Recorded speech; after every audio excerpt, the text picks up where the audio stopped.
இந்த உலகத்துல எத்தனையோ வகையான காளான்கள் இருக்குங்க. அத்தனையும் சமையலுக்கு பயன்படுறது இல்ல. இது ஆர்கானிக் மஷ்ரூம் வச்சிருந்தாங்க, வாங்கிட்டு வந்தேன். ஃபர்ஸ்ட் டைம் இந்த மாதிரி மஷ்ரூமை நான் பாக்குறேன். பாக்குறதுக்கு என்னமோ நல்ல அட்ராக்டிவா தான் இருக்கு. ஆனா குழம்பு எப்படி வருமோ அப்படின்னு ஒரு டவுட் இருந்தது.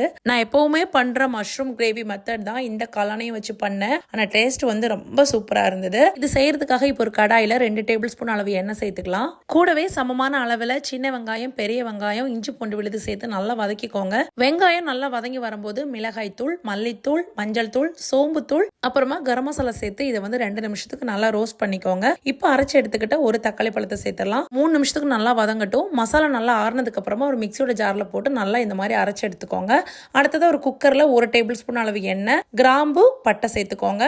இப்போ நம்ம நறுக்கி எடுத்துக்கிட்ட மஷ்ரூமை சேர்த்துடலாம். கூடவே ஒரு 10 சின்ன வெங்காயத்தை நறுக்கி சேர்த்துக்கோங்க. இப்போ தேவையான அளவு உப்பு போட்டுடலாம். மஷ்ரூம் நல்லா வதங்கி அதுல இருக்கிற தண்ணி எல்லாம் விட்டு வரும்போது இப்போ வந்து நம்ம ரெடி பண்ணி வச்சிருந்த மசாலாவை சேர்த்துடலாம். கூடவே கிரேவிக்கு தேவையான அளவு தண்ணி சேர்த்துக்கலாம்.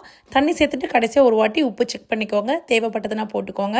இப்போ மூடி வச்சிடலாம். மூடி வச்சு கரெக்டாக ஒரு விசில் ப்ரெஷர் எல்லாம் போனதுக்கு அப்புறம் திறந்து பார்த்தீங்கன்னா மட்டன் கிரேவியோட வாசனையில நம்ம மஷ்ரூம் கிரேவி வந்து ரெடி ஆயிருக்கும். இப்போ கடைசியாக ஒரு கைப்பிடி அளவு கொத்தமல்லி தூவி ஒரு 15 மினிட்ஸ்க்கு அப்புறம் வந்து இதை வந்து சர்வ் பண்ணீங்கன்னா சூப்பரான கன்சிஸ்டன்சியோட மஷ்ரூம் கிரேவி சாப்பிட்றதுக்கு சூப்பராக இருக்கும். இந்த மஷ்ரூம் கிரேவிக்கு வேற எந்த சைட் டிஷ்ஷும் தேவையில்லைன்னு நான் நினைக்கிறேன். எல்லாரும் கண்டிப்பாக ட்ரை பண்ணி பாருங்க.